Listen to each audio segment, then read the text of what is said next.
The Redmi 13C is supposed to be one of the cheapest smartphones from Xiaomi from this year, and we all know that being budget friendly doesn't necessarily equate to subpar quality. But would you buy the phone if the opportunity presented itself?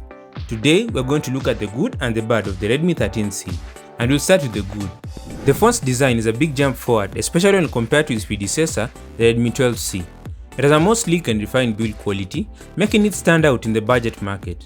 The flat sides make it look more modern and premium, just like several top phones that have adopted the flat design too. So the phone not only looks good, but also feels premium, and is a great choice for those looking for a beautiful device without spending several hundreds of dollars. The display of the Redmi 13C is also another highlight. While maintaining the same LCD screen with a 720p resolution, it introduces a 90Hz screen refresh rate, so you get a smoother and more responsive experience, bringing you closer to other more expensive phones.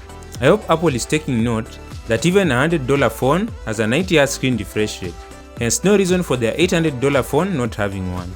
The phone also has an adaptive refresh rate, adjusting between 90Hz and 60Hz by itself, based on your activity, striking a balance between performance and battery efficiency. The unboxing experience of the Redmi 13C is another positive addition to the overall package. This is because instead of giving you the phone only and a cable like Samsung, you still get a charger with your phone, so you won't be forced to buy a separate one. And it's really a shame that removing chargers from the box is actually a thing nowadays. This phone has a triple camera system led by a 50MP main sensor, which is a solid camera, especially for its price. While it doesn't claim the title of being the world's best camera, and it's not even close to being that, it certainly holds its ground. You should expect it to capture impressive photos marked by good details, natural color reproduction, and well exposure. The 50MP lens proves to be a solid performer, ensuring that users can rely on the Redmi 13C for their daily basic photography needs. Equipped with a big 5000mAh battery, this phone puts itself as a powerhouse in the battery life department. The big battery capacity translates that it could easily last a whole day on a single charge, and by looking at its features, it's clear that it won't draw too much power, so it will definitely have a good battery life even when you're a heavy user.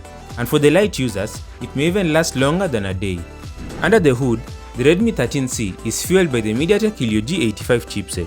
While this processor may not be the latest in the market, it certainly gets the job done efficiently, aligning with the expectations set by the phone's budget-friendly price range of between $100 to $150 depending on whatever part of the world you're from.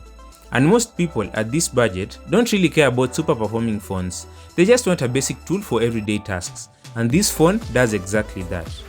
Its performance is well suited for casual gaming, though it may not meet the demands of heavy gaming enthusiasts. When it comes to RAM, you get options of 4GB, 6GB or 8GB of RAM, coupled with storage choices ranging from 128GB to 256GB. This also contributes to the overall performance of the device, which brings us to the bad. Sure, it performs well for its price, but it's an old processor. While it manages to handle everyday tasks with reasonable efficiency, it's starting to show its age. I'm not going to count, but I'm going to assume that it has been used in more than 50 different phones. Almost every brand that has a budget phone has a phone with this processor. At this point, they should let it rest. By now, there are newer budget processors that Xiaomi should have used, and there's no reason to keep on reusing this one. One other aspect that might disappoint users is the inclusion of a slower charger in the box. Although Xiaomi provides a charger, it's only a 10W unit, despite the Redmi 13C supporting 18W charging. So if you want to enjoy full charging, you would need to invest in a separate, faster charger. Could it be a message that Xiaomi is sending to us that they'll do that, then maybe finally remove a charger? I hope not, but I see us heading there. The software aspect of the Redmi 13C presents another area of concern. Despite being launched in a time when Android 14 was readily available, the phone comes with Android 13 out of the box. Furthermore, it has yet to receive an update to Android 14, highlighting a delay in providing users with the latest software experience. While budget phones typically lag behind in receiving updates, I don't see why someone would buy a new phone with last year's software version. And we should also expect 2 years of software updates, so it will get up to Android 15 instead of Android 16 if it would have launched when up to date.